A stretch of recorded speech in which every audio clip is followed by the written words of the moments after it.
He's saying behind you because our people are walking what? In the wrong direction. They're walking away from this truth. Our people want to hear anything but the Bible.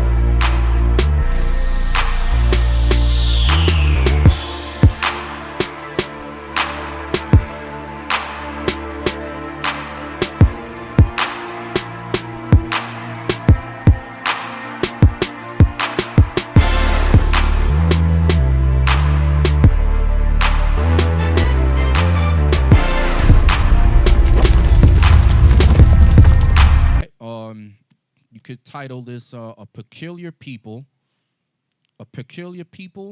with peculiar laws. All right, let's open up with Genesis 18. Genesis 18 and verse 18. Who's reading for me? Got me? All right. Okay, a peculiar people with peculiar laws. The laws are spiritual. What verse? Genesis 18 and verse 18. Genesis chapter 18, verse 18. Seeing that Abraham shall surely become a great and mighty nation. Who is Abraham? Somebody run down the lineage. Okran. Who is Abraham? Stand up. Abraham was the forefather of the Israelites. Okay, was Abraham an Israelite? No. What was he? He was a, he was from Samaria. No, not Samaria. You asking or telling me? No, I'm telling you. Okay, but what was he? He wasn't from Samaria. Right. I can't think of it right now. It's listening. Was he a Hebrew? Yes, he was a Hebrew. Okay, he was from Seth. Okay, who was his children? His I can't think right now who his children were. You don't know any of his children? Isaac. Isaac was his son. Okay, who else? And also Ishmael was his son. Okay, all right. And he also had Medan, Joshkin, and I can't remember the rest, but he did have other children. Right, and Isaac was the chosen one out of all all those right, children. good. So that's what we wanted, Isaac as the chosen. Yes, Genesis 18 and 18 again. Genesis chapter 18, verse 18. Seeing that Abraham shall surely become a great and mighty nation. Because out of Abraham came whom? We just clarified it, that Isaac came out of Abraham. Isaac was the chosen. Out of Isaac came Jacob. Now we have many nations that make up the 12 tribes of Israel. Okay, that's what it's talking about. It's not going into the heathens and all nations. That's not what it's talking about. Come on. And all the nations of the earth shall be blessed in him. And all the nations shall be blessed in him. Why? Because these nations that come out of Abraham's coming through the chosen line, they're going to be given the commandments of God. And the laws are spiritual. So whoever God chose and gave his commandments to, that's who the Most High God is dealing with. That's who's going to receive the blessings. Now, when the kingdom of heaven is established, are the nations going to get some blessings? They're going to get some blessings, right? If they what? If they keep the laws. And it's going to be our jobs to teach the nations the laws of God. Okay? So we're going to be the law enforcement on this earth, all right? Read on down. Verse 19. For I know him, that he will command his children. So the Most High said he knows him. He knows the spirit that's in Abraham. This man right here, Abraham, he's going to command his children. Meaning he's going to teach and implement the laws in his house. Come on. And his household after him. And they shall keep the way of the Lord to do justice and judgment. So this man was able to get his wife and his kids in subjection to the law. And this is the same pattern, the same example that we have to follow today. Okay? It's impossible to rule a nation, but our house is out of order. Okay? That'll make us hypocrites. That'll make us hypocrites. You can't hide the wind, y'all. Y'all cannot hide. If y'all got evil wives at home and your whole house is out of order and you trying to hide that, it's impossible. It's impossible. Sooner or later, the demon is going to stick its head out. And everybody in the congregation is going to be like, damn, this brother, all-powerful brother on the street, on the corners, tearing down different doctrines and stuff, but he can't get his wife in order. That's a test for each and every one of us, including myself. All right? Read. To do justice and judgment, To do justice and judgment. Come on. that the Lord may bring upon Abraham that which he had spoken of him. That which he have spoken of him. Stay in that same book. Go to 22, verse 17. Genesis chapter 22, verse 17. That in blessing I will bless thee, and in multiplying I will multiply thy seed as the... So the Most High multiplied the seed of Abraham. Like I said, out of Abraham, you got Isaac, then you have Jacob, you got the 12 tribes of Israel. So-called blacks, Hispanics, and natives, we make up a majority of this earth. They call us minorities, but we're not really minorities. The reason they call us that is because we lack what? Unification, and unity equals power. So we lack power, so they call, hey, these guys are the minority. Okay? And according to, I believe it's Obadiah, right? Isn't Obadiah? Thou art greatly despised amongst the nation. All right? And I made these small amongst the heathen. So we know who's the minority. The minority is the so-called white man according to the word of God. But being that he's in control and he has power, that's why he puts himself up as the majority. But the Bible calls him the minority. All right, let's get that real quick. Give me that in Obadiah. Hold Genesis 22. Let's go to Obadiah to prove that. So everything that we say up here, we're going to prove with the Bible. You know what verse I want, Officer Asa? Verse 2. Start at verse 1 so we know who it's talking about. The book of Obadiah, verse 1. And the white man should feel special. The Most High dedicated a whole book to him in the Bible, so he is special. The book of Obadiah is for him. Come on. The vision of Obadiah, thus saith the Lord God concerning Edom. Concerning Edom. There we go. Come on. We have heard a rumor from the Lord. We had heard a rumor from the Lord. Come on. And an ambassador is sent among the heathen. Arise ye, and let us rise up against her in battle. Come on. Behold, I have made thee small among the heathen. There we go. That's the point that I want. I have made thee small amongst the heathen. All 18 nations on this earth, God said Esau is the smallest, making them the minority. So we need to get that out of our heads that so-called blacks, Hispanics, and natives are the minority. We're not. We are the majority. Okay, read on. Thou art greatly despised. And amongst all nations, they're greatly despised. The Arabs call this place Great Satan.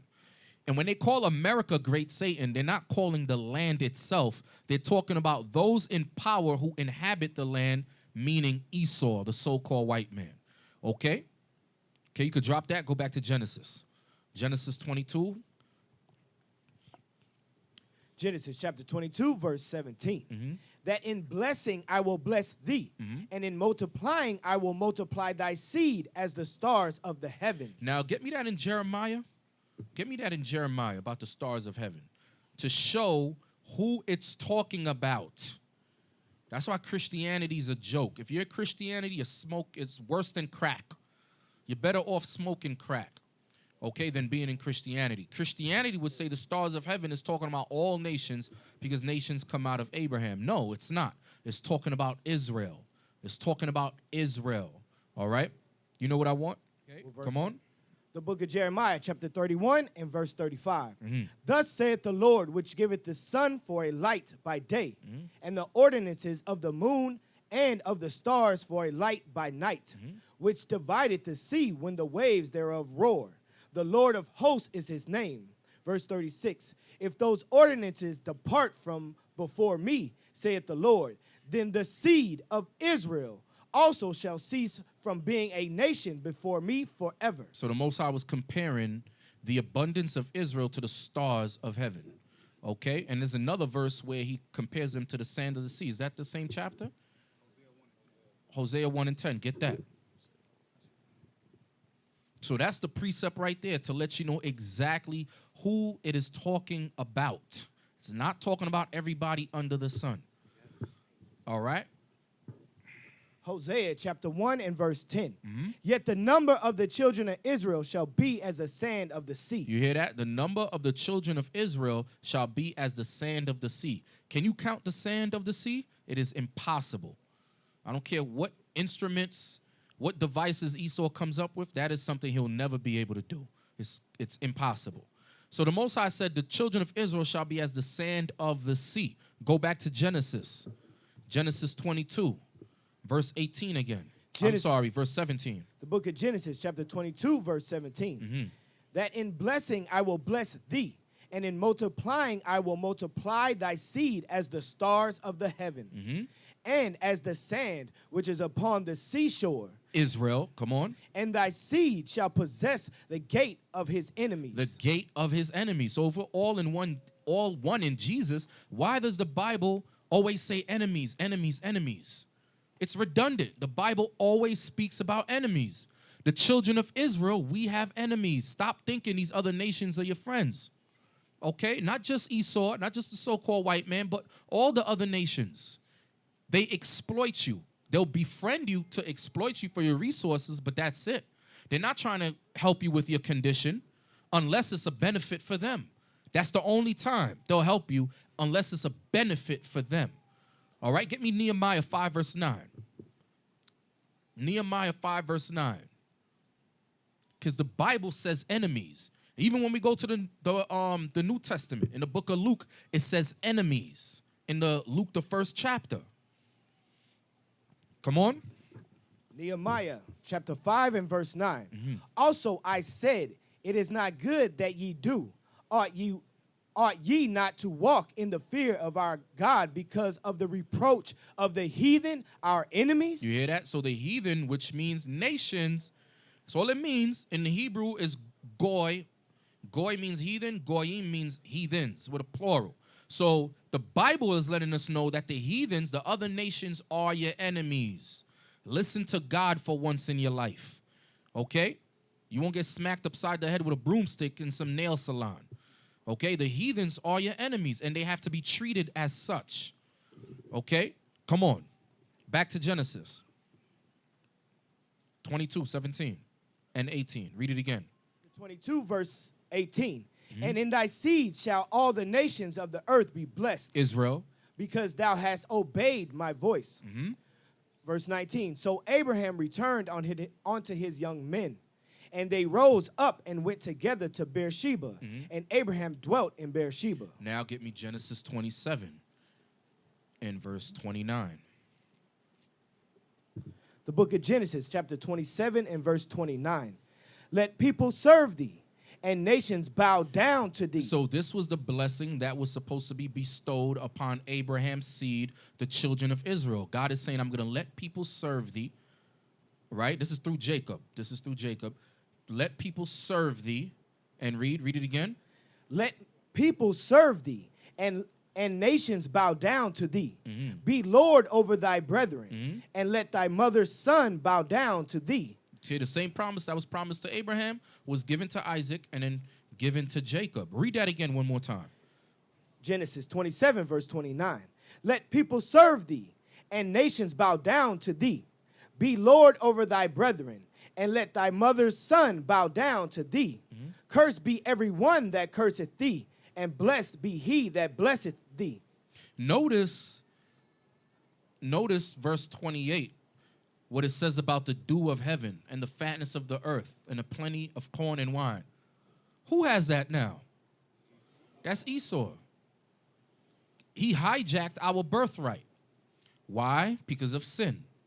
All because of sin. But those promises was for us. We were supposed to rule over all nations, and we will rule over all nations once Christ makes his second coming.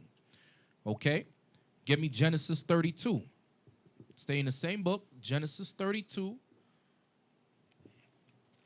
And let's read 24 to 28. Genesis chapter 32, verse 24. And Jacob was left alone, and there wrestled a man with him until the breaking of the day. And when he saw that he prevailed not against him, he touched the hollow of his thigh. And the hollow of Jacob's thigh was out of joint. This is beautiful right here because he was wrestling with the angel. This was an actual combat, okay? But you know the angel had to decrease his power and diminish his strength just to let Jacob feel like he was in charge, like he was doing something. But this was an all-day thing. Nowadays, when brothers wrestle 5, 10, 15 minutes in, you tired. Some brothers might be, hold on, man, just give me a break. Or you got this. I'm gonna hold this L real quick. But Jacob, Jacob was wrestling all day. Come on. as he wrestled with him. And he said, let me go, for the day breaketh. And he said, I will not let thee go. He said, I ain't letting you go. He said, I ain't letting you go. Why? Because he wanted that blessing. He wanted that blessing. He knew what that blessing was. And he knew that blessing was going to be great. All right? That's why he held on to this angel and was wrestling this angel. He didn't want to let the angel go away. But the angel could have easily just, with a snap of a finger, just get him off him. All right? But he was playing that role. Come on. Except thou bless me. And he said unto him, what is thy name? And he said, Jacob. And he said, thy name shall be called no more Jacob, but Israel. For as a prince hast thou power with God. For as the prince thou hast power with God. Yashar Allah. Some people say Yasharel. In modern Hebrew, they say Israel. All right? Yashar Allah. He's a prince of God. Okay? Come on. And with men has prevailed. And Jacob asked him and said, tell me, I pray thee, thy name. And he said, wherefore is it that thou dost ask after my name? And he blessed him there. And Jacob called the name of the place Peniel. So who was he wrestling? Who was he wrestling? Who was that angel he was wrestling? Y'all afraid to say it. They looking at me like, damn, if I get the wrong answer. I'm thinking about it, but I don't know if I should say it. Soldier. Do I need a precept? If you got one. I don't have a precept, but it was Christ. Christ. He was wrestling Christ. I wrestled God face to face. What did Christ tell his disciples? Let's get it. If any man sees God face to face, can they live? Okay. But can you see Christ face to face? Did the disciples see Christ face to face? All right, let's see what Christ told the disciples. Somebody find me that scripture. If thou hast seen me, thou hast surely seen the Father. John what? Let's get that. Penuel means face of God.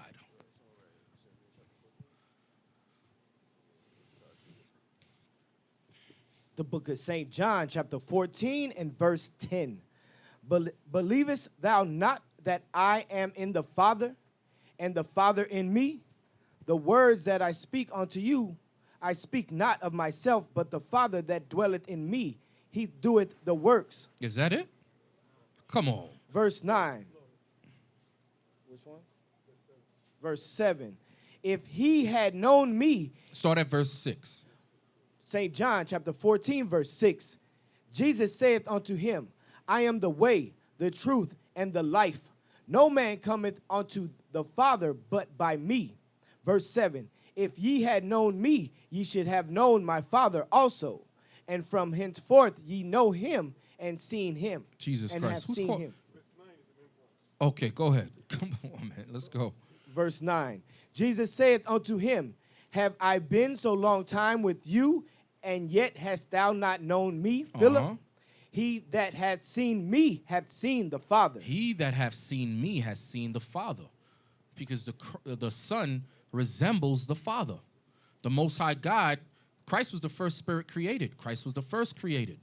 Before the creations, he made Christ to be in his image. Okay, let's go back to Genesis. Read that again. Verse 30. Genesis 33, verse 30. Genesis chapter 32 and verse 30. And Jacob called the name of the place Peniel, for I have seen God face to face. For he has seen God face to face. And my life is preserved. And my life is preserved. That God that he's seen, God just means power or ruler. That's all it means. Okay, a lot of times when we hear the word God, we're thinking about the Father. God is a position, basically. All right, it's a title, the word God. Just like how in Psalms 82 it is, or 81, where it says, ye are gods, but you shall die like men. Y'all understand? Y'all following? It's just, basically, it's a title. It means ruler or power. That's all it means. Okay? Now, verse 31 says, and as he Well, no, not 31. Read 30 again. Read 30 again. Verse 30.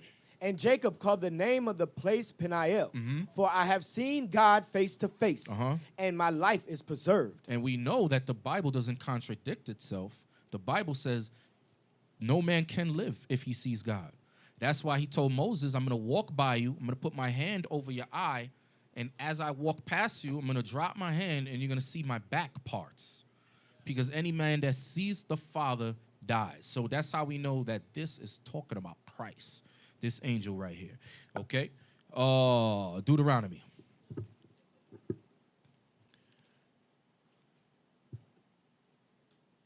Deuteronomy 7 verse 6. This is something that we should read to our kids every morning, every night. Encourage them. Let them know that they are the greatest on this planet. Let our kids know that they are the greatest. Okay? Deuteronomy chapter 7 and verse 6. The book of Deuteronomy, chapter 7 and verse 6. For thou art an holy people unto the Lord thy God. The Lord thy God has chosen thee to be a special people unto himself. How did God choose for us to be a special people unto himself?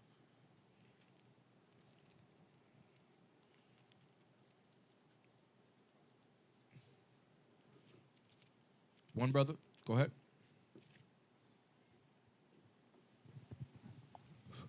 Shalom. It's because he chose us and gave us his laws. Because he gave us his laws.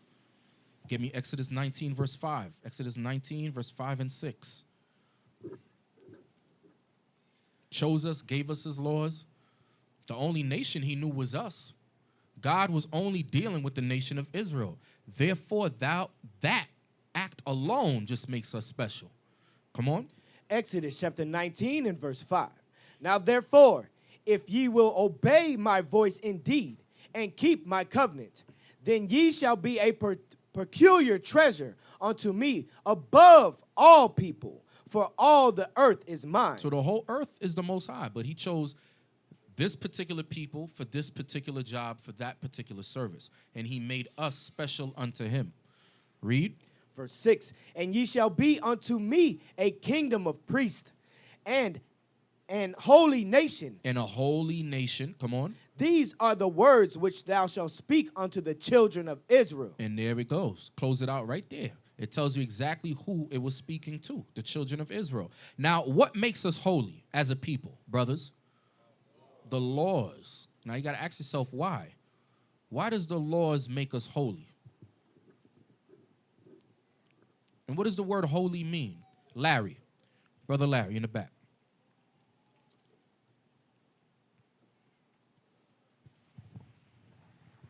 I don't know. Yes, you do. Holy? What makes us Separate? holy? Separate. Holy. Okay, sanctified and separate. Okay, what else?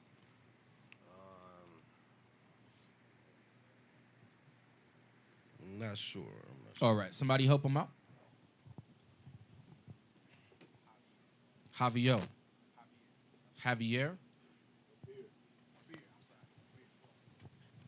Divided. Huh? Divided. Divided. Okay. What makes us divided?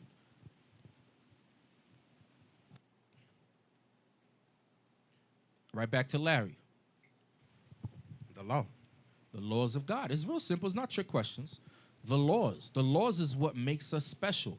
The laws is what makes us above all people. The laws of God. Okay, the laws of God is what makes us pure. Think about it, man. Think if you compare the laws of God to the laws that Esau has set up, or any nation, let's take it beyond Esau. The laws of God is what will exalt his people. Because if without God's laws, you're beast. That's why in the book of Job, he compares men to beasts. Without the laws of God, you're a savage. All you got to do is look at World Star Hip Hop. The laws of God is not being applied within the nation of Israel. I'm talking about those outside who don't know that they're Israel. They're like beasts. That's why World Star Hip Hop is still in business.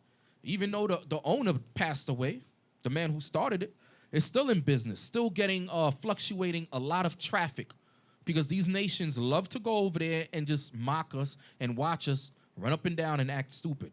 Kill each other for no reason. Sisters twerking in front of their kids.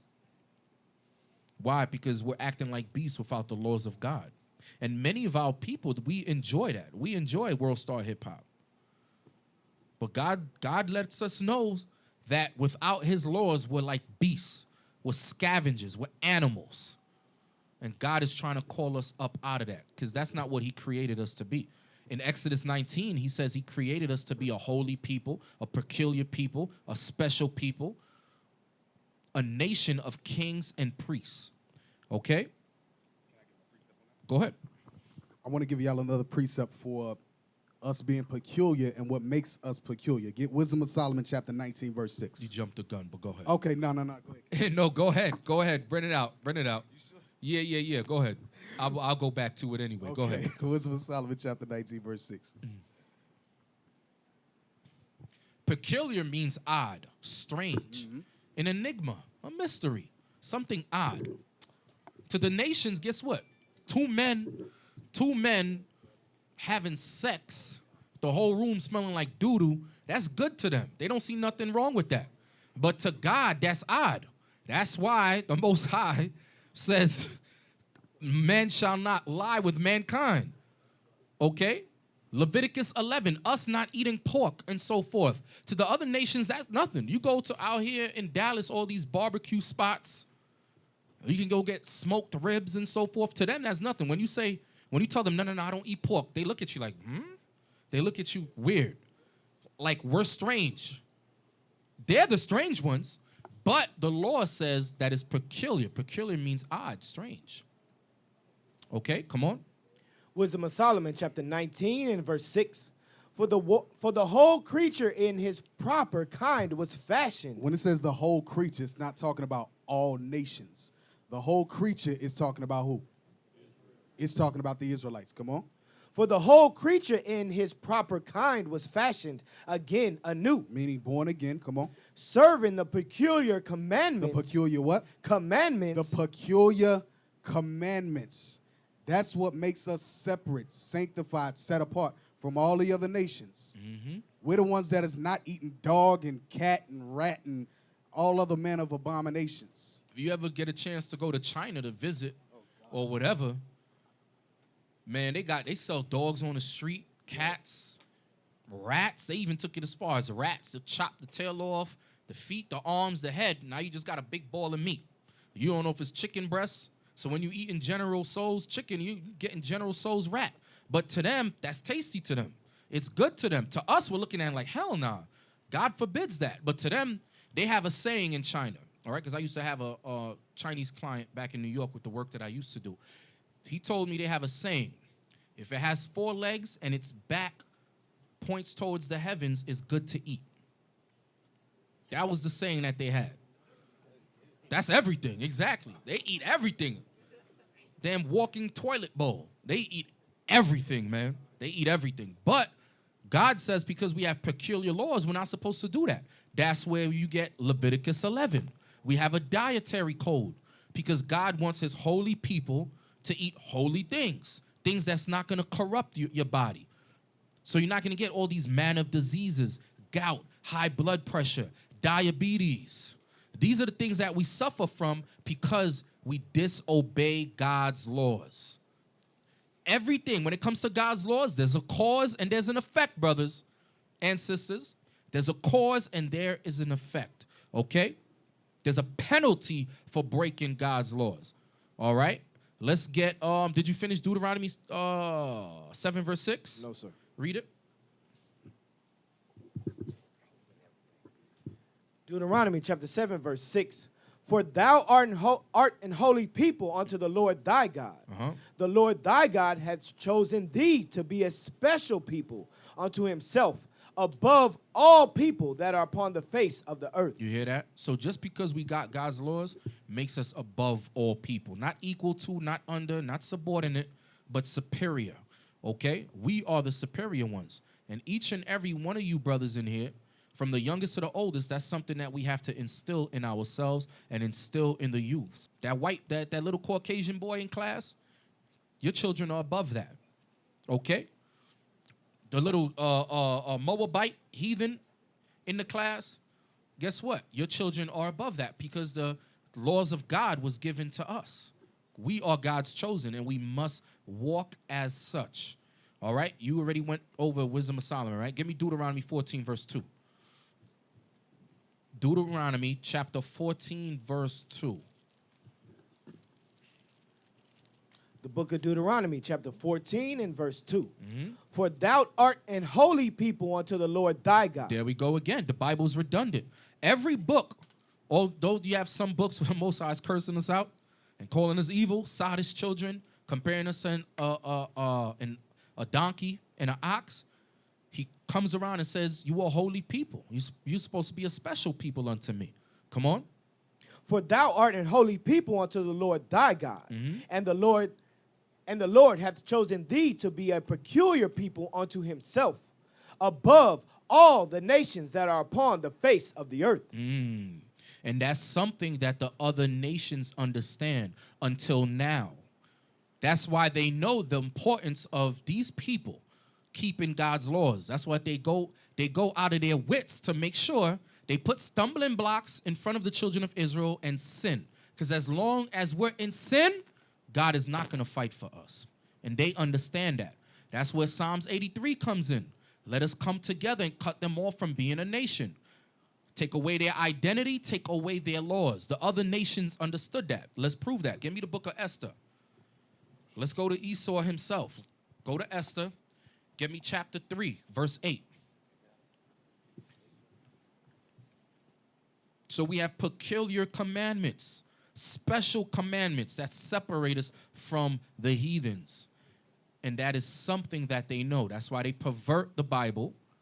Now they got the Queen James Bible. But look it up. I ain't lying.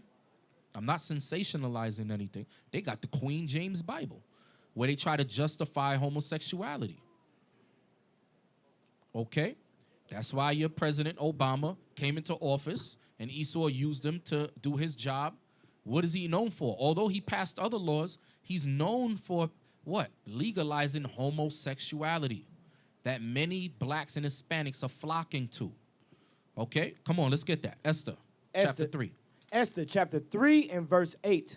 And Haman said unto King Ahasuerus, there is a certain people scattered abroad and dispersed among the people. Everybody should be familiar with this history.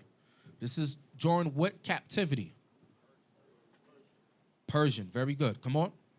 There is a certain people scattered abroad and dispersed among the people. Scattered abroad and dispersed, because we kept on going into captivity. Read. There is a certain people scattered abroad and dispersed among the people in all the provinces of thy kingdom, and their laws are diverse from all people. Their laws are diverse from all people. No other nation on this earth has laws, special laws, peculiar laws like we do. Okay? Our laws are diverse amongst all people. But because of this assimilated society, this melting pot called America, also known as Babylon the Great, now we following the white man's laws. The white man says eat pork, we eat pork. The white man says go out and you can have casual encounters and one-night stands. Guess what? We do that. The white man says follow Christmas. We do that. Easter, Thanksgiving, Mother's Day, Father's Day, birthdays. We follow the white man's laws. But at one time, the other nations understood that we had special laws. Like Haman. Read. Neither keep they the king's laws. And we weren't keeping the king's laws. Just like they're going to give us hell today. How do we know that? Well, hold what you got. Don't lose that. Use the red ribbon to hold that spot. How do we know that they're going to give us hell today? That's what it's for, the red ribbon. I got you. I got you. Thank you. How do we know that they're going to give us hell today for keeping God's laws? I just gave y'all a clue. And I said today. So I'm talking about America's captivity. Soldier Shema had your hand up. He had both hands up, too. He was like this. Come on. You said, how will we know today? Yeah, how do we know today that we're going to catch hell for keeping God's commandments? Because during the time of Haman, he said we did not keep the king's commandment, right? That's exactly right. So how do we know that today in this time, once Israel comes back, because this is the resurrection of the Israelites No that doubt. you see. So how do we know that the nations are going to give us hell, mainly Esau? Because actually, things written for 4 times, written for our learning. Okay, that's And good. And so we really know that if you read the scriptures, you know what happened during the time of Acts. Give me a scripture Give you a- that shows that in this captivity, here, Esau is going to give us hell for keeping his command. I'm giving you clues. Dang. That was a beautiful dance, right? He did the tap dance around that joint, Gregory Hines and all that. See, and this day right here, let me see. Ain't nothing coming to my mind. I want a soldier. I know Officer Mike Judah. No, I ain't calling on you. Let me get this brother right here, Ezekiel. Brother Ezekiel. Shalom. Revelations 12:17. Ah, yeah. Yeah, Brother Ezekiel on fire. All right, come on, let's get it. The book Hold of on, before I give you credit, let me get it first and read it. Hold on, let me see if that's what I want. Yes. Yes. Come on, let's go. The book of Revelation, chapter 12 and verse 17. And the dragon was wroth with the woman, and went to make war with the remnant of her seed, which kept the commandments of God, and have the testimony of Jesus So Christ. why was the dragon wroth? Because they kept the commandments. Because they kept the commandments. Now, how do we know that's talking about Esau? Somebody help out Ezekiel, unless he knows the answer. You know the answer to that? How do we know this is talking about Esau?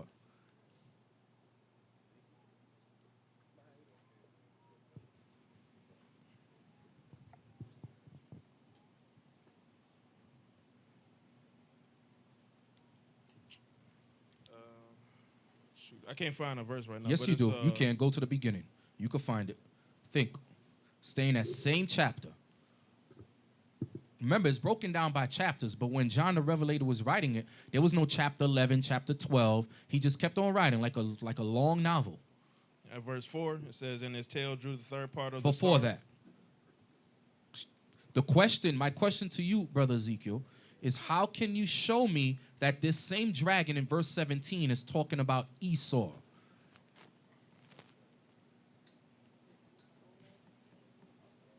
The great red dragon. The great red dragon, yes. The great red dragon. Now, after there, you'll just go to Genesis, the 25th chapter, and you could go over the history. Okay, you could go over the history how King Herod seeked to destroy Mary. Okay, but go to Genesis 25 to show that Esau was red. That's how we know it's talking about Esau, okay, in this current captivity. All right, let's go back to what you were holding, officer. The book of Esther, chapter 3 and verse 8. Mm-hmm. And Haman said unto King Ahasuerus, there is a certain people scattered abroad and dispersed among the people in all the provinces of thy kingdom. And their laws are diverse from all people. Come on. Neither keep they the king's laws. Therefore, it is not for the king's profit to suffer them. You hear that? He's saying it's not for the king's profit to suffer them because they ain't going to keep your laws. The same way we tried to rebel against Antiochus Epiphanes. Okay, but a majority of us, we would assimilate with the so-called white man. We'll give in. All right, what verse was that? Verse 8. Keep reading. Verse 9. If it please the king, let it be written that they may be destroyed. And I will pay 10,000 talents of silver to the hands of those that have the charge of the business to bring it into the king's treasuries. Come on. And the king took his ring from his hand and gave it unto Haman, the son of Hammedatha, the Agagite, the Jews' enemy. The Agagite. All right. So when you go back into the lineage, he was an Amalekite. Amalek. Okay. He was an Edomite. He was the sons of Esau. Okay. And remember, we would war with Amalek from what? Generation to generation. Okay. Was that verse 10? Yes, sir. All right. Drop that. Romans 7:14. Jonathan, pull up the articles that I sent you. Romans chapter 7 and verse 14. I sent it to your phone.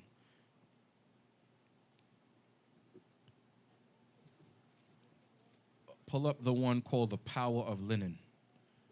Okay. Romans chapter 7, verse 14. Romans chapter 7 and verse 14. For we know that the law is spiritual. For we know that God's law is spiritual. God's laws are spiritual. Like I said before, there's a cause and effect. There's a penalty for breaking God's laws. God just didn't give us the laws just to give us the laws. There's a reason why he gave us the laws. And by us applying God's laws is what's going to set us above all nation, spiritually, physically, and mentally. All right, y'all understand? Okay, let's get Leviticus 19 and 19.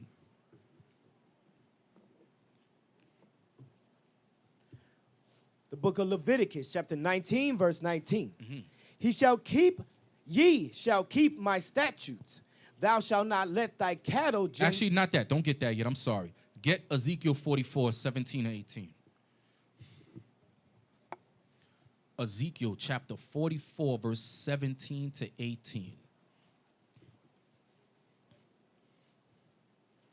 Ezekiel chapter 44, verse 17. And it shall come to pass that when they enter in at the gates of the inner court, they shall be clothed with linen garments. That's talking about the high priests, okay, the Levites, okay? The gates of the inner court was making reference to the temple. Come on. And no wool shall come upon them. No what? Wool shall come upon them. No wool. I want y'all to understand that. No wool shall come upon them. Can we wear wool now? Absolutely, okay? This was about the priests entering into the temple. There was a reason why God told them not to wear wool. And we're going to find out why. Because like I said before, there's a reason why God gave us his laws. He didn't just give us the laws just to give you the laws and just do it. Now, I want you to do this. Although he is the father, we got to do what he says. But there's a reason. And as a father looks after their children, the Most High loves us. So he's going to give us what? Peculiar laws to benefit us. So the Most High told the priest, don't enter into the temple with wool. Any wool. Come on. And no wool shall come upon them whilst they minister in the gates of the inner court and within. Verse 18, they shall have linen bonnets upon their heads. Linen bonnets, the turbans upon their head. Come on. And shall have linen breeches. Linen breeches, pants. Come on. Upon their loins. They shall not gird themselves with anything that causeth sweat. They shall not girdeth themselves with anything that causes sweat. Like what we got on here in this sweat box. Okay? Sweating. My ankles are sweating. Other places sweating. I'm like, good Lord, can we get an AC? Lord, please bless us with another place. Please. Okay? So polyester causes sweat. Cotton, although cotton is kind of light. Nylon, spandex. But linen is the coolest material. That's one of the materials that keeps you very cool. Okay? It's very hard to sweat with linen on. Okay? Come on. Verse 19. And when they go forth into the utter court, even into the utter court to the people, they shall put off their garments wherein they ministered, and lay them in the holy chambers. Okay, stop that. Okay, now get me Deuteronomy 22 and verse 11. Deuteronomy 22, verse 11. Deuteronomy chapter 22 and verse 11. Thou shalt not wear a garment of diverse sorts, as of woolen and linen together. You see? Don't wear wool and linen together. There's a reason. We're going to go over the reason. Many of y'all probably asking, why? Why can't you wear wool and linen together? That's strange. Why would God say that? Come on. That's it on that? Yes, sir. Get me Leviticus 19 and 19 to find out what it's making reference to. Leviticus chapter 19, verse 19. Ye shall keep my statutes. Thou shalt not let thy cattle gender with a diverse kind. See, the Most High is all about separation. Not only when it comes to nations, but even cattle. Now you got Esau trying to make the lion with the tiger. Yeah, that's what he's trying. You could look it up. He's trying to make different species together. There's a reason why birds stay with birds. Even within the bird family, you have vultures. You don't see vultures running around, flying around with eagles. You don't see that. Even within the animal world, certain species, they stay together. So how much more we? How much more we? That's our brothers. Stay with your own kind. Marry your own people from the 12 tribes of Israel. You don't want a Judah sister? All right, go to Benjamin. You don't want Benjamin? Go to Levi. You don't want Levi? Go to Ephraim. You don't want Ephraim? Run to Manasseh. We got 12 families to choose from. There should be no reason why brothers on the side creeping off with Becky, creeping off with a Hamite, creeping off with an East Indian, an Elamite. God says don't do that. Do not do that. All right, read. Come on. Thou shalt not sow thy field with mingled seed. You hear that? Don't sow it with mingled. Don't put the tomatoes with the oranges. Soon Esau is going to come up with some new fruit, some fruitopia, some orange and cherry mixed with bananas. Some new fruit. Watch. I'm telling you. Watch. He's going to do it. Through his GMOs, he's going to do it. Come on. Neither shall a garment mingled of linen and woolen come upon thee. Neither shall a garment of linen and wool come upon thee. There's a cause and there's an effect for God's laws. Okay, now let's read it. All right, scroll down. Scroll down. Wait.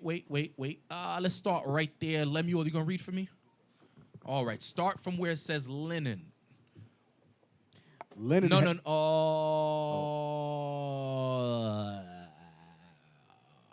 Okay, start from there. That's good.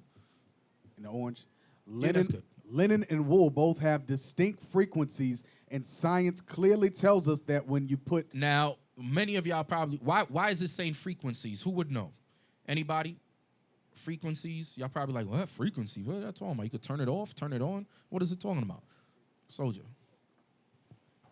Like if you rub your afro together and you'll get the static electricity from it. Very good. The same thing with clothing. And guess what? Believe it or not, it affects your body. Believe it or not. If it's in the Bible, there's a reason why it's in the Bible and it's worded like that. Come on. Linen and wool both have distinct frequencies, and science clearly tells us that when you put the two together, the frequencies cancel each other out. So supposedly linen has a frequency of 5,000 and wool has a frequency of 5,000. So when you put it on, it's the fraction that cancels out. You're at 0.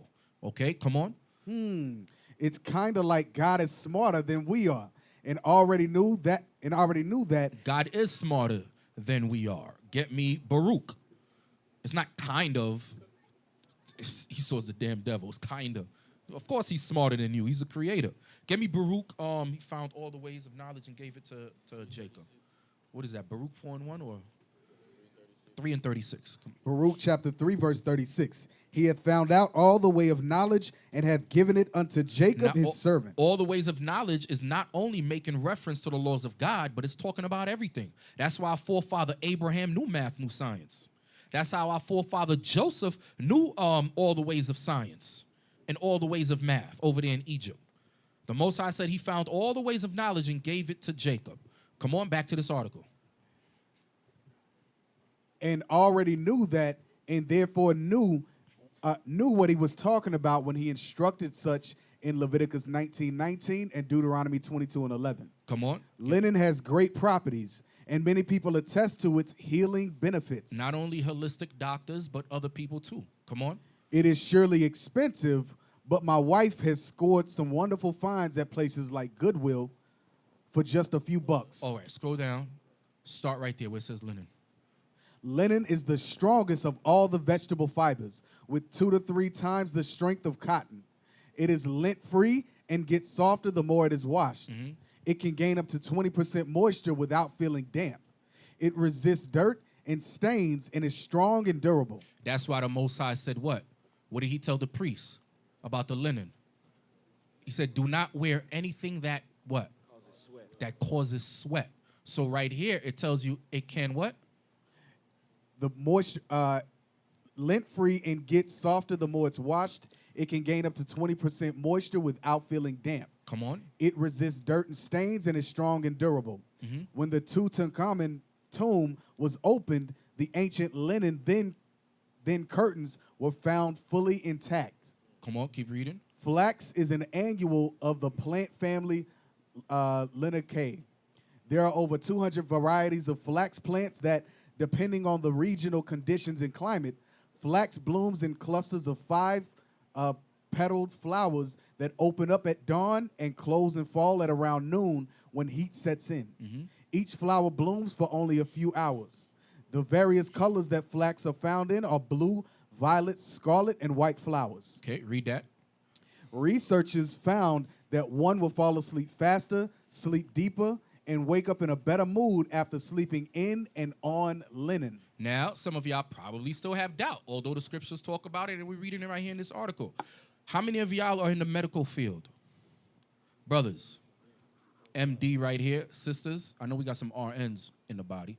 Sister right here, Sister Shoshana just walked in. All right, now, when you take it to the hospital, right? The scrubs are made of what? Linen. When the stuff you put on your feet, is that scrubs? The stuff that you put on your feet to go into the surgery room, is made of what? Sometimes cotton or sometimes linen. Yeah. The stuff you put on your head. Linen. Most of the bed sheets in the hospitals are made of linen. Some might be cotton, but some are made of linen. There's a reason for that, all right? Because of the healing effects that it has behind it, okay? And God knew this already before he created the world, and he gave this information, this special law to us for a reason. That's what makes us separate and above all people. And this is just one law. Out of all of the laws of the Bible, there's a cause and there's an effect for it. Okay? Read. Linen actually helps repair the body by harmonizing with the cells. No fabric can outperform linen in natural strength, luster, and durability. Ancient healing secrets revealed in the Holy Scriptures instruct that this fabric is considered holy attire. We just read it. This is not just some article somebody made up. The proof is in the scriptures. We got to verify and back up everything with the scriptures. We just read it. He told the priests, you come into the temple. Because remember, the priests dealt with the Most High. They had the Urim, and the Urim and the Thummim. They had the ephod. They dealt with the Most High on another level. So the Most High directed them and told them, I want you to put on this specific garment. Come on. And part of the sanctification path. Linen is an ideal fabric not only for attire, but for your table at every meal as a high-energy tablecloth and napkin.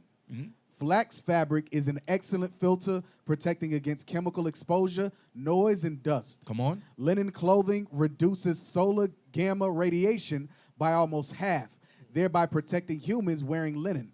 It has been found that flax fibers retrieved from radioactive soils appear to be totally resistant to radiation. Come on. Linen is the strongest of the vegetable fibers, being 2 or 3 times stronger than cotton, with the added bonus of not shrinking or creating lint like cotton does. All right. Now get me that from Dr. Otto Heinrich Warburg, a German. Nobel Prize-winning Dr. Otto Heinrich Warburg. This is Teeman right here. This is Teeman. This is Esau, the wise men of Esau. So a majority of them are scientists. Okay, come on. Dr. Otto Heinrich Warburg identified signature frequency numbers of the average human at 70 to 90. All results with numbers less than 50 were identified as the signature frequency of chronic disease. Any number less than a 15 frequency was identified with those having been diagnosed with a life-threatening illness such as cancer. Come on, read down. Atomic frequency signature of linen. Come on. The atomic frequency measurement of linen fabric measures 5,000. 5,000, like I said before, read on. The frequency of wool measures 5,000. Come on. The frequency of cotton measures 40. So you can wear wool, although it's a very uncomfortable feeling, but obviously you wouldn't wear wool out here because it's hot as hell. But in a place like Alaska where it gets cold, you could wear wool, but the Most High said don't wear wool and linen together. Okay, that was a law for his priests, especially upon entering into the temple. Come on. The fabric of cotton measures 40, and organic unbleached cotton measures 100, which are not healing materials, but they don't harm the health. Silk fabric only measures 10 units of energy, which would fail to support health in the human body. There's a lot of things that we wear that, guess what, can be harmful to our body. Simply, I'll just give you one reason, mainly, because a lot of time your skin can't breathe with certain fabrics. Okay, come on. Rayon, wood and bamboo fiber, measures at a 15 signature frequency. Plastic materials such as polyester, acrylic, spandex, lycra, viscose, and nylon measure 0. Measure 0. Okay, go down, scroll down, read that next part, and then we're going to leave off from here. Come on. If you want to maintain health and heal your body, it is recommended to wear wool or linen. Be aware of the biblical warning of wearing wool and linen together, which scientific studies have proven to be accurate.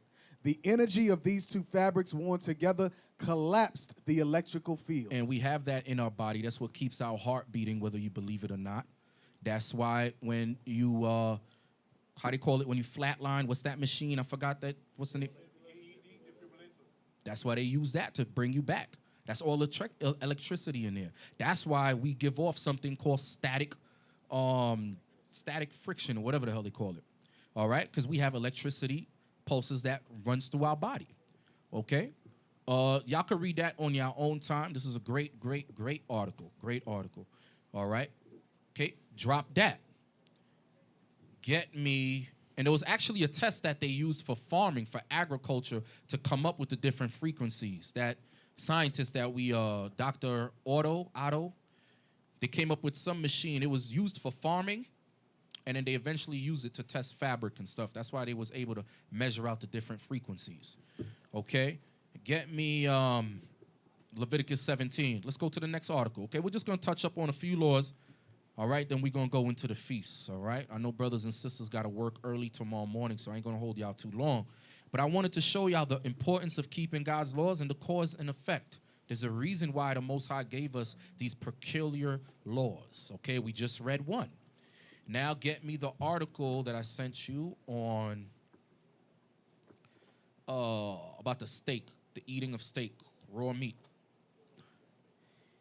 All right, let's run through this one. Get me Leviticus 17, 10 to 12. The book of Leviticus, chapter 17, verse 10. And whatsoever man there be of the house of Israel, or of the strangers that sojourn among you, that eateth any manner of blood, I will even set my face against that soul that eateth blood. So the Most High told Israel, do not eat the blood. Why? Because life is in the blood. Life is in the blood, and we know that, especially those in the medical field. We know how blood deals with cells and so forth, transport oxygen and this and that. We know that, okay? Now, X this out. All right, y'all can research it on your own. I put up the wrong article. Basically, eating blood is bad. We should all desire not to eat blood, not only because it's a law, but there's side effects for that. There's many diseases that you can catch by eating your food raw. All right, anybody could go on Google and figure that out. All right, we're not supposed. The Most High said to not eat the blood in the food. So in order to do that, you got to cook the food well done. Some of us, when we go out, we might like our steak medium well, as long as there's no red in it and there's no blood. That's okay too. You don't want to eat your steak and it's like a piece of leather. You got to chew it 50 times before you swallow. All right, but don't eat the blood. Okay, that's the thing that the other nations do. The heathens were doing that. We're not supposed to do that. Now, get me Matthew's. Get me Matthew, what Christ said about marriage. Is that Matthew? Matthew 19. Let's get that.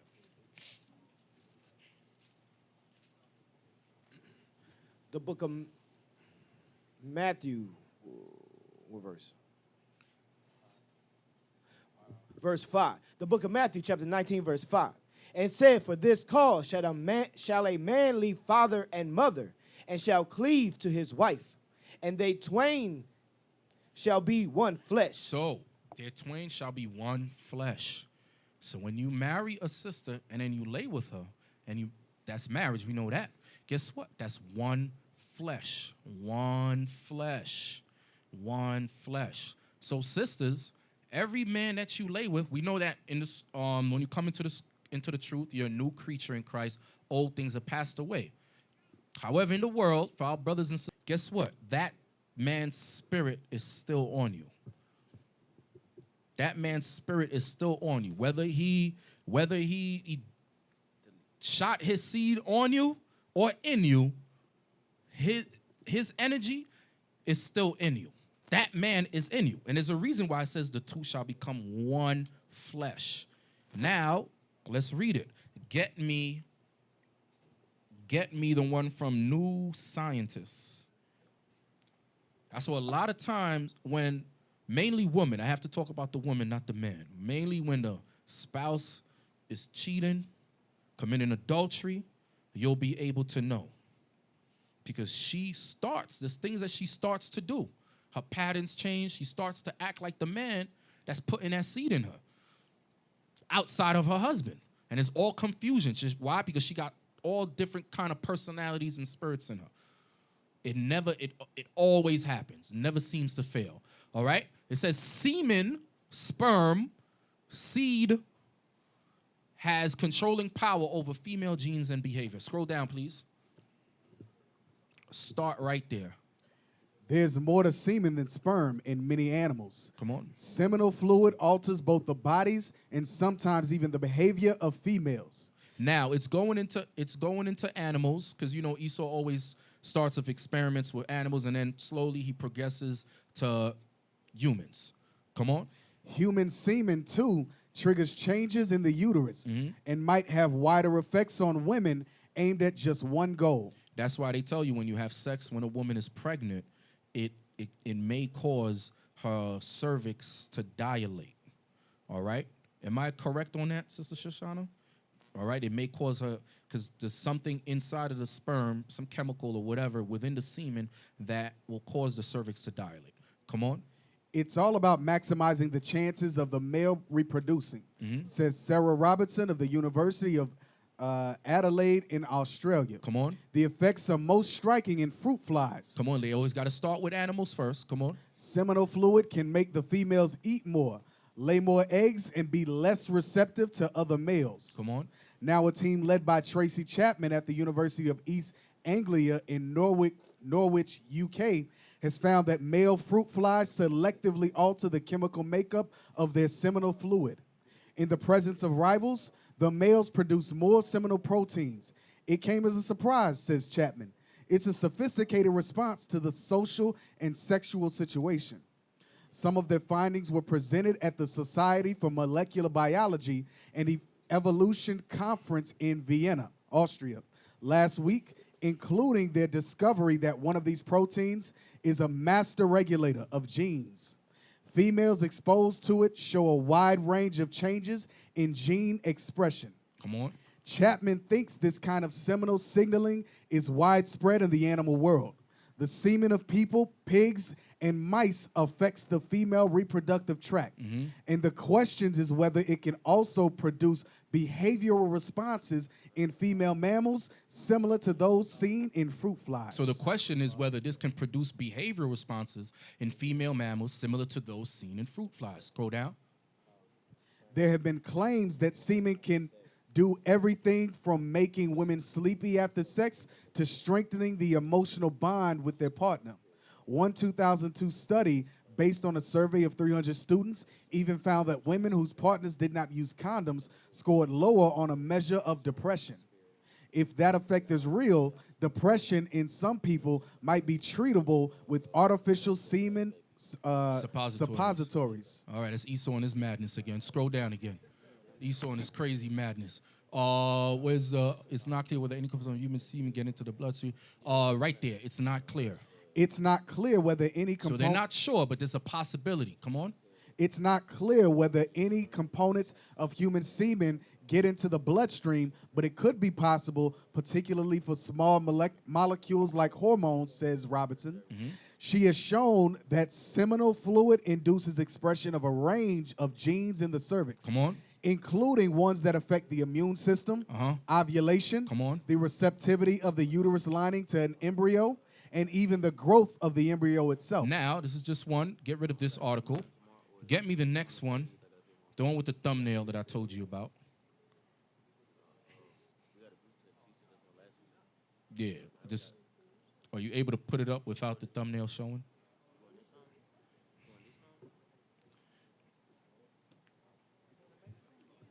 Everybody catch spirits in here.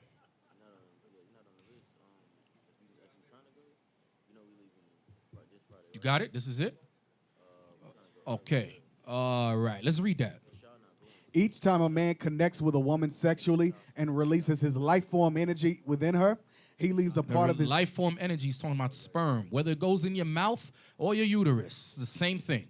I got to say it raw like that. I'm sorry, sisters, but y'all be all right. Come on. He leaves a part of his information, DNA, in her birth canal. Come on, go down. Start right there. Right there. Each time. Each time, yeah. Each time a man connects, okay, I just read that. If she doesn't clean herself, his energy stays inside of her. That imprint can often create illusion of a sexual addiction. When a man or a woman decide to have multiple partners, it can send mixed emotional signals within the inside of the body's vibration system. Women must be careful of different energies or spiritual forces polluting their internal temple. That's why it says the two become one flesh, sisters. That's why the Most High doesn't want that whorish, fornicating spirit within you sisters, within the men too, okay? But mainly with you sisters, okay? Taking rod left and right like they ain't no tomorrow. Come on. From Just different think- men. Come on, go down. No, this is it? Go ahead. Just think about it and ask yourself.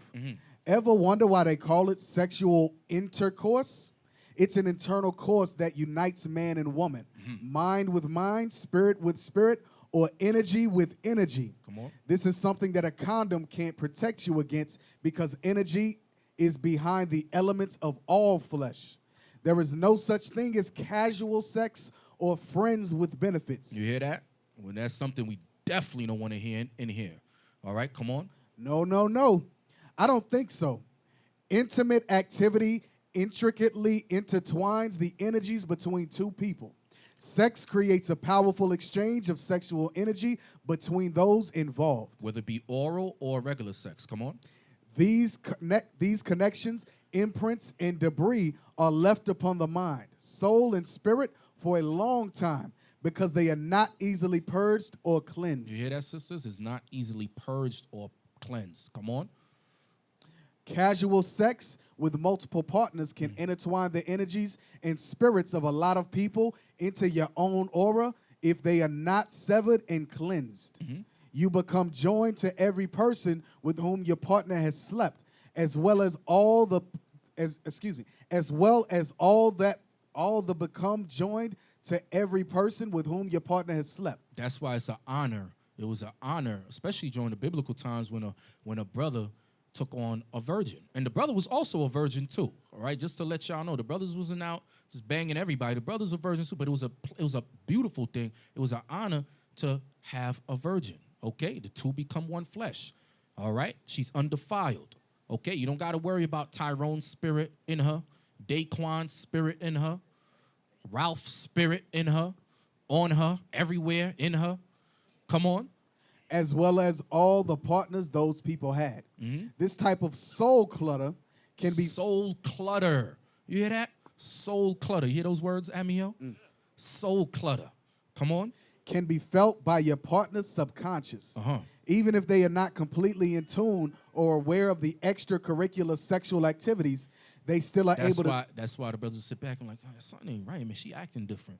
She acting strange, man. So you had sisters in the sexual act with their spouses, and then they screaming out another brother's name by accident. You had that in Israel. Yeah, come on. They still are able to sense the subtle disturbances of multiple energies and or familiar spirits that have entered, causing restlessness and inner turmoil. The longer and more intimate the contact with another person, the more powerful the reinforcement and the interaction of the bond becomes. And all the more difficult it is for them to untangle and leave. All right, so we could leave that. There's more to this article, another great article, but it's very long. All right, so we're not going to read all of it, okay? There's some more laws, but we're going to end it soon. Get me Leviticus 18:24. Oh, actually, no. I'm sorry. I gotta bring out this article. I'm sorry. I gotta bring it out. Esau's the devil, man. This is an insult to our people. I gotta bring it out. All right, get me the other one where it says embryologist. Okay, that's the study of embryos. Says Muslim woman is the cleanest on earth. Damn. Okay, now I think he's talking about the religion. I believe this article might be a little bit biased. Okay, probably was written by a Muslim who's advocating Islam. However, they had some good points. Okay, they had some very good points. Damn. So they saying everybody who's not a Muslim is dirty. Everybody who's not a Muslim is haram. Damn. Come on, let's read that. In Islam, a woman who is divorced by her husband has to wait for at least 3 monthly periods, and a woman whose husband died has to wait at least 4 months and 10 days before they can remarry. That's still fast. That's still fast. The hell is this? Which one of y'all brothers, God forbid, you pass away, you find out your wife got married 4 months later? The hell is that? Better remain single forever. All right, come on. If she turns out to be pregnant, then her waiting period lasts until the birth of the child. This has surprised the modern science after discovering of imprint man water. According to investigation carried out by embryologists in the United States of America, the liquid imprint of a man contains 62 proteins. The liquid imprint, the liquid that is making reference to, brothers and sisters, is the sperm, semen. Wherever it drops, it leaves an imprint. That's why it stains the clothes. So when you drop it on a woman, it stains her. It leaves, your DNA is embedded in her. That's why the Most High stressed, the two shall become one flesh. All right? There should be no whores of the daughters of Sarah. Okay? Come on. And it differs from one man to another, just like our fingerprints. It's like a personal code for each man, and a woman's body carries the computer. So the adulterous sister, she's running around like a zebra. She got many imprints on her. She got Tyrone on the shoulder. She got Timothy on the elbow. She got Daquan on her back. She cluttered up. Come on. Where the code can be put. If a woman marries another man immediately after the divorce or allows other codes to enter her, it's like viruses. Hear what they saying? Codes. They saying codes because this is genetic makeup within it. Come on. It's like viruses entering the computer. This will cause imbalance, and it'll bring dangerous infectious diseases. Come on. It has been proven scientifically that during the first menstrual period after divorce, the woman removes 32% to 35% of the liquid imprint or the man's personal code. Damn. Second period, 67% to 72%, and third period, 99.9% of the man's imprint. Scroll down. Hence, And that's going through, that's talking about the period. Her menstrual cycle and her not having sex with nobody else for a period of time. Okay, come on. But this is going into, this is what I guess this Islamic scientist came up with through whatever experiments they did. Come on. hence, the womb is cleansed from the previous imprint after 3 menstrual periods, and it will be ready to receive new imprint without injury or harm. Therefore, the practice of prostitution or sleeping with more than one man causes dangerous diseases as a result of the mixing of sperm fluid in the womb. Come on. The waiting period of a widow needs more time to remove this code because grief makes the imprint to settle inside the womb in a very strong way. All right. Stop that because he goes into some Madness. Allah Akbar madness. But I just pulled that up just to show you that the Bible is a real book. The laws of God are true. And there's a reason. Because remember, Islam, they got their laws from us. Okay? The Bible's a true book. And the laws of God are extremely spiritual. And there's a cause and effect for breaking God's laws. It's something that we have to remember. We have to remember there are consequences for breaking God's laws. All right, Leviticus 18 and 24. Leviticus chapter 18 verse 24. Defile not ye yourselves in any of these things. You hear that? Don't defile yourself in any of these things, meaning the sins of America. Anything outside of God's laws, don't defile yourself. Come on. Defile not ye yourselves in any of these things. For in all these the nations are defiled, which I cast out before you. And the land is defiled. Therefore I do visit the iniquity thereof upon it. And the land itself vomiteth out her inhabitants. That's verse 24? That was verse 25. Okay, give me Exodus, because I'm not reading along. Give me Exodus 19, verse 5 and 6. Stop at 6.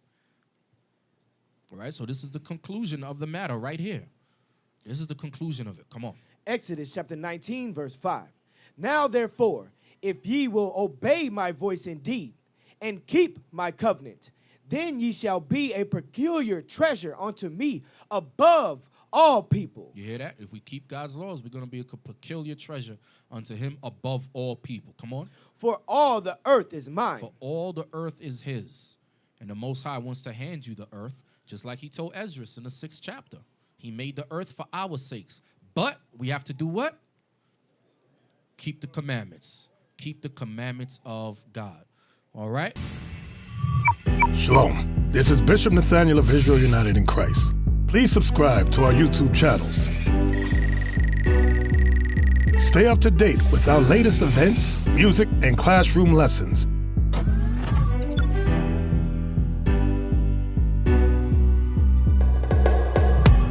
IUIC plans to continue visiting different countries where this gospel has not been preached before. IUIC needs your help in pushing this truth.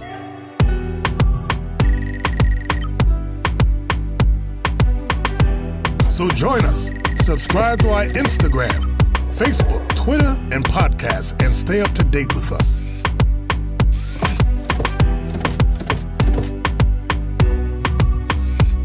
For more information, please visit www.israelunite.org.